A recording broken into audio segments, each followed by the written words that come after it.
እርግጠኛ ሆኜ የምነግራችሁ ግን 100 አይደለም 1,000,000% እርግጠኛ ሆኜ የምነግራችሁ ኢትዮጵያ አሁን ባለችበት ደረጃ ሰው ክላሽና ምናምን ይዞ መንግስት መጣል አይችልም። ይሄን አረጋግጥላችኋለሁ። አይችልም። ሊንደፋደፍ ይችላል እድሜ ልኩን አይችልም። አይሆንም። መንግስት አሁን ያለበት የአቅም ደረጃ እንደዛም ይሞከር አይደለም። የተሻለ ሰው፣ የተሻለ ገንዘብ፣ የተሻለ መሳሪያ፣ የተሻለ ነገር አለው። የተሻለ ደግሞ ያለው ያቆማል ማለት ነው። አያዋጣም። ለማያዋጣ ነገር ጊዜ ማባከን አያስፈልግም። የማያዋጣ መሆኑን በምን ታውቃላችሁ? ለምሳሌ ኦሮሚያም፣ አማራም፣ ትግራይም ሂዱ። ሁሉም ጋር በዚህ መንፈስ ውስጥ ያለ ፎርስ ሲባላ ታዩታላችሁ።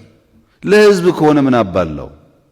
የሸዋ ሸኔና የወለጋ ሸኔ ለህዝብ ከሆነ ለኦሮሞ ህዝብ ከሆነ ምን አባላው? ምን አገዳደለው? ሸኔ ይዋጋል፣ የኦሮሞ ሸኔ ይዋጋል፣ የአማራ ሸኔ ይዋጋል እርስ በርሱ። ለምን? ሴንተሩ ኢትዮጵያና ህዝቦቿ አይደሉም። እዚህም ሲሆን ስልጣን ነው፣ እዛም ሲሆን ስልጣን ነው። ጫካም ገብቶ ስልጣን ነው የሚለው።